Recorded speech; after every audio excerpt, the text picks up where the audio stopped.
Hello guys, तो स्वागत है आप सभी का मेरे यूट्यूब चैनल सीधा फोकस में। और इसमें हम आज देखने वाले हैं vector algebra important notes class 12th के। तो देखिए, सदिश बीजगणित वाला चैप्टर जो है, इसमें हम जितने भी इम्पोर्टेंट नोट्स हैं वो सारे मैंने इसमें कवर किए हैं। तो सबसे पहले यार वीडियो को लाइक करो, क्या कर रहे हो। देखिए, वीडियो में मैं सारे इम्पोर्टेंट टॉपिक बताने वाला हूँ, तो बिना आधी वीडियो देख के भाग मत जाना यहाँ से। देखिए, पहला टॉपिक क्या है। ए, यदि ये दे रखा है ए और बी x2 y2 z2, ये इनके जो निर्देशांक होते हैं वो हैं। यानी ये अगर किसी 3D में अगर किसी एक्सिस पे हैं, ये x एक्सिस पे, ये y एक्सिस पे, z एक्सिस पे, इतना आपको पता होगा। तो अगर ये ऐसे हैं, ये दो पॉइंट है, तो इनका जो मिलाने वाली जो ए बी वेक्टर होगा वो उसके जो जो उसकी वेक्टर फॉर्म या सदिश रूप क्या होगा। A B vector x2 minus x1 I cap plus y2 minus y1, यानी इसमें से इसको माइनस कर देंगे, वी वेक्टर में से ए वेक्टर को माइनस करेंगे तो क्या आएगा, ए बी वेक्टर आ जाएगा। ठीक है। दूसरा देखिए, यदि A vector is equal to 2y plus J plus K, तो इसके सदिश घटक, तो सदिश घटक क्या होते हैं, जो इसकी पूरी जो ए वेक्टर है वही हमारा सदिश घटक होगा। ठीक है। जो ए वेक्टर है, यानी जो ए वेक्टर क्या है 2i plus J plus K, तो वही सदिश घटक हो जाएगा। बट जो अदिश घटक होंगे वो क्या होंगे, इसके जो डायरेक्शन रेशियोज होते हैं, ये है ना, यहाँ पे 1 है, यहाँ पे 1 है, यहाँ पे 2 है, तो इसके डायरेक्शन रेशियोज क्या होंगे, इसके अदिश घटक होंगे। अब देखिए दूसरा, यदि A vector is equal to A I plus B J plus C K, तो ए का एकांक सदिश, एकांक सदिश से अर्थ है यूनिट वेक्टर। तो ए का यूनिट वेक्टर क्या होता है, ए कैप, यानी जो जिसके ऊपर कैप होगी वो एक प्रकार से यूनिट वेक्टर होगा। और एक बात दोस्तों ध्यान रखना, यूनिट वेक्टर जो भी होगा उसका जो मॉड्यूलस होगा या मैग्नीट्यूड होगा वो कितना होगा, 1 होगा। तो इसका जो मैग्नीट्यूड निकालते हैं, मैग्नीट्यूड का फॉर्मूला होता है A square plus B square plus C square. A B C क्या है, A B C are the direction ratios of vector A के डायरेक्शन रेशियो है। ठीक है। दूसरा आगे देखिए, यदि ए बी तथा ए सी परस्पर संरेख हो। अब संरेख है यानी एक ही लाइन पे है। तो इसमें देखिए ध्यान रखना, ए बी वेक्टर यहाँ तक है और ए सी वेक्टर यहाँ तक है।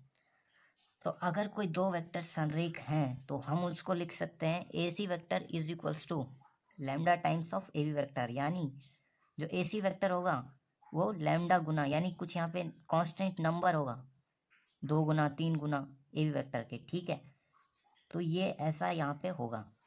दूसरा देखिए, अंतःविभाजन सूत्र। अंतःविभाजन सूत्र क्या है, यदि P वेक्टर A है ना, कौन सा है P, ये था Q वेक्टर V। अब वेक्टर V, ये वेक्टर V कहाँ से, ये ओरिजिन यानी केंद्र से Q पॉइंट जो है ना उसकी दूरी है वेक्टर V। यानी हम यहाँ पे अगर अपने माइंड में सोचें तो क्या होगा, ये एक्स एक्सिस, ये वाई एक्सिस और जेड एक्सिस को मिला के ये जो ओरिजिन है, केंद्र है, केंद्र से Q पॉइंट की दूरी होगी वेक्टर V, और P पॉइंट की दूरी होगी वेक्टर A। अब देखिए, जो ये इनके लिए एक पॉइंट है R, जिसका जो वेक्टर फॉर्म या सदिश रूप जिसे कहते हैं वो क्या है, R वेक्टर। तो वो देखिए वो क्या है, दो लाइन है, दो पॉइंट को m/n में क्या करता है, अंतः विभाजन यानी अंदर ही विभाजित कर रहा है। अब देखिए जो नीचे वाला है इसमें क्या हो रहा है, इसमें वो क्या कर रहा है, ये जो लाइन है ना, इसमें देखिए P पॉइंट यहाँ है, Q पॉइंट यहाँ है, पर जो ये पॉइंट R है, जो इंटरसेक्शन पॉइंट है, वो लाइन को बाहर, यहाँ से बाहर यहाँ पे इंटरसेक्ट कर रहा है। ठीक है। तो M कितना हो जाएगा, यहाँ से यहाँ तक, ये बाह्य विभाजन है, ध्यान रखना ये बाह्य विभाजन है। अंतः विभाजन के लिए मैंने आपको बता दिया, अंतः विभाजन के लिए फॉर्मूला क्या होगा, MV। जब M आएगा तो उसके साथ B आएगा, ये ध्यान रखना, और जब N आएगा तो उसके साथ A आएगा। ठीक है। और उसके साथ नीचे से आ जाएगा M+N, यानी दोनों के जो रेशियो हैं वो ऐड हो जाएंगे। इसके बाद आगे देखिए, आगे है R वेक्टर, सेम वही, यहाँ पे सिर्फ माइनस आ जाएगा, बाकी सेम वही रहेगा। ठीक है। अब देखिए यहाँ पे जो हमारा पॉइंट शुरू होता है ये है A.B। तो फ्रेंड्स, अगर वीडियो अच्छी लगे तो लाइक शेयर और कमेंट ज़रूर करना, क्योंकि इस पूरी वीडियो में जो भी हमारे इम्पोर्टेंट नोट्स हैं वेक्टर अलजेब्रा चैप्टर से, और इसके साथ ही मैंने थोड़े कुछ फॉर्मूले जो है 3D के भी यूज़ किए हैं यहाँ पे, तो इनको मैं इसी वीडियो में कवर कर लूँगा। बाकी जो बाकी फॉर्मूले हैं वो अगली वीडियो में बताऊँगा। ठीक है। तो देखिए, दो सदिशों का अदिश गुणन। अब सदिशों का अदिश गुणन इसे कहते हैं डॉट प्रोडक्ट्स। ये दो वेक्टर हैं, ए वेक्टर है, बी वेक्टर है। अब इनका अगर हम डॉट प्रोडक्ट निकालें तो होता है magnitude of A vector and magnitude of B vector का मल्टीप्लाई इनटू कॉस थीटा। ठीक है, तो अब देखिए ये I dot I is equals to J dot J is equals to K dot K is equals to 1। अब आपको पता होना चाहिए 1 क्यों होगा। तो आई डॉट आई मैंने आपको अभी बताया था, जो ए वेक्टर अगर इसके ऊपर कैप लगा दें तो इसका मतलब होता है एक कैप, और एक कैप का मतलब होता है यूनिट वेक्टर। और अभी मैंने आपको बताया कि यूनिट वेक्टर अगर कोई है तो उसका मैग्नीट्यूड कितना होगा, कितना होगा, 1 होगा। ठीक है, तो इसका मैग्नीट्यूड भी कितना हो जाएगा, इसका मैग्नीट्यूड 1 हो जाएगा, यहाँ पे 1 आ जाएगा। आई डॉट आई तो यानी ए डॉट बी है, यहाँ पे आई डॉट आई क्या हो जाएगा, 1 इंटू 1 और कॉस थीटा। ठीक है, तो 1 इंटू 1 1 ही हो जाएगा, तो आई डॉट आई कितना आ जाएगा, कॉस थीटा। अब इसके बीच थीटा कितना होगा, आई और आई। देखिए अगर हम इसे सोचें आई और आई तो इनके बीच एंगल कितने का होगा, आई भी एक वेक्टर आई है और एक वेक्टर जे, दोनों सेम डायरेक्शन में नहीं होंगे, एक पैरेलल होंगे दोनों। तो दोनों पैरेलल होंगे तो हम इन्हें शिफ्टिंग कर सकते हैं, पैरेलल शिफ्टिंग करा सकते हैं। तो इससे क्या हो जाएगा, जो आई वेक्टर माने बात यहाँ पे आई वेक्टर है और ये यहाँ दूसरा आई। ठीक है, तो इनको पैरेलल शिफ्टिंग से एक ही के लाइन पे लिख सकते हैं। तो इनके बीच का एंगल कितना होगा, जीरो का। तो जीरो का एंगल होगा तो कॉस जीरो की वैल्यू कितनी होती है, 1। तो इसलिए ए डॉट बी की यहाँ पे आई डॉट आई कितना आ जाएगा, 1 आ जाएगा। ठीक है, इसके बाद नीचे से देखिए I dot J, J dot के और के डॉट आई, ये जीरो क्यों होगा, क्योंकि जो इनका मैग्नीट्यूड होगा वो तो खैर 1 हो जाएगा, बट जो एंगल होगा वो कितने का होगा, जो दो भी यहाँ पे जो आई जे और के ये यूनिट वेक्टर होते हैं, जो किसी भी वेक्टर किसी भी पॉइंट को या किसी भी निर्देशांक को अगर हम वेक्टर फॉर्म में लिखते हैं तो उसमें आई जे कैप का यूज़ करते हैं, तो उसमें यूज़ होते हैं। तो उसमें जो होते हैं ये तीनों परस्पर एक्स वाई जेड जो एक्सिस होती है उसके लिए यूज़ होते हैं। एक्स एक्स एक्सिस के लिए हमारा आई कैप, वाई एक्सिस के लिए जे कैप एंड जेड एक्सिस के लिए के कैप यूज़ होता है। ठीक है, तो अब देखिए दोनों हैं तो एक्स और वाई क्या होते हैं, 90 के एंगल पे होते हैं, तो इनके बीच में 90 का होगा। कॉस 90 की वैल्यू कितनी होती है, 0। तो इसलिए 1 इंटू 1 हो जाएगा आई इंटू जे, 1 इंटू 1 हो जाएगा क्योंकि इनका मैग्नीट्यूड 1 1 होगा। और कॉस 90 की वैल्यू 0 आ जाएगी, तो यहाँ से ये कितना हो जाएगा, टोटल 0 हो जाएगा। इसीलिए I dot J, J dot के और के डॉट आई 0 के इक्वल होता है। ठीक है, अगला देखिए ए का बी पर प्रक्षेप, प्रक्षेप को कहते हैं प्रोजेक्शन। तो देखिए the projection of A upon B into B क्या हो जाएगा, प्रक्षेप is equals to A vector dot B vector upon magnitude of B. तो यहाँ से अगर हम इस डायग्राम लिए देखें इसको, तो ये कोई वेक्टर ए है जो, देखिए इस लाइन को यहाँ पे हम पैरेलल शिफ्टिंग, मैंने बताया है कि जो हम क्या कर सकते हैं, पैरेलल शिफ्टिंग कर सकते हैं, यानी इस वेक्टर को यहाँ भी ले जा सकते हैं या इसे यहाँ उठा के यहाँ रख सकते हैं।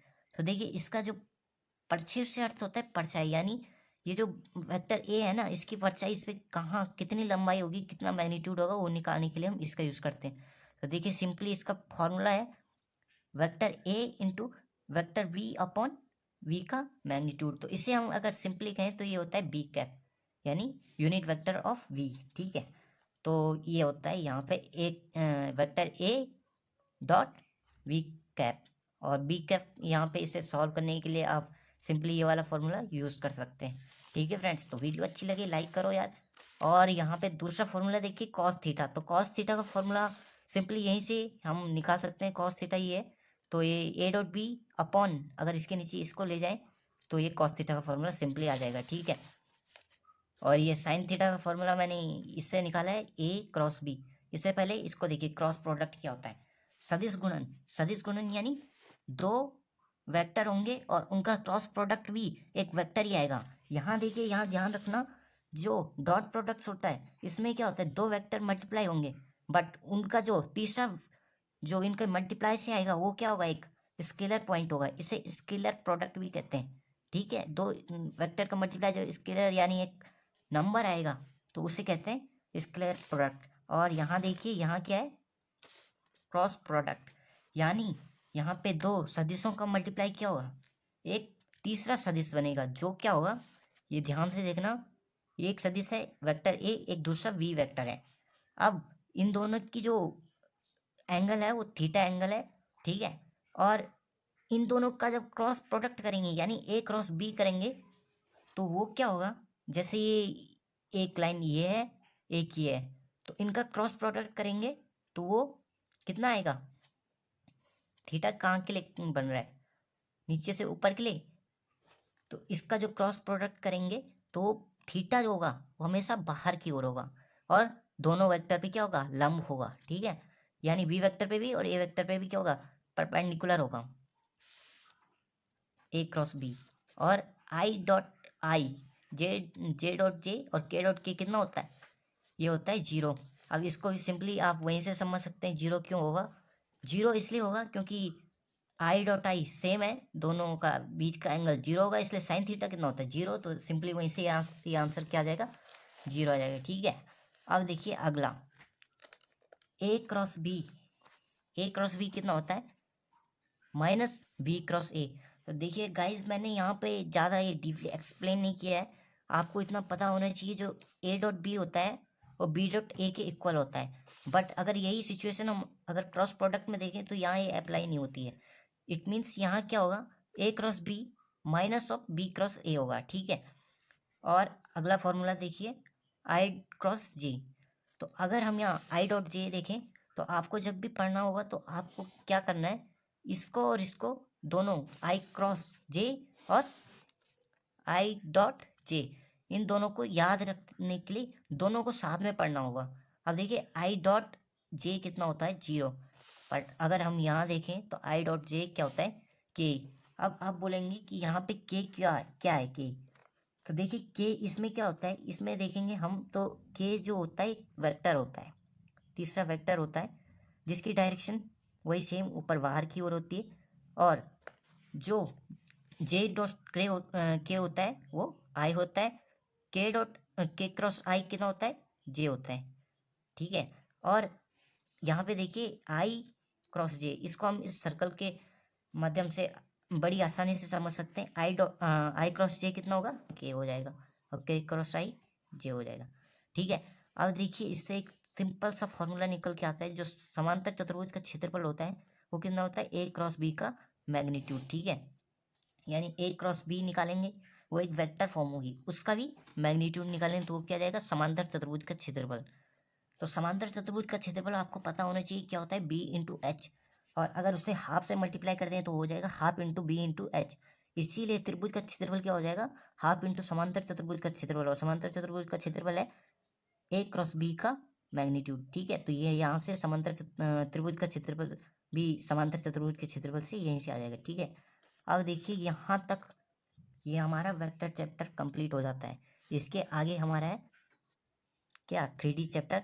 तो 3D चैप्टर में देखिए ये कोई पॉइंट है, ए बिंदु है, जो ए बिंदु है, और ये कहाँ से जा रहा है, x1 y1 z1, इसके कोऑर्डिनेट पॉइंट है, निर्देशांक है, ठीक है।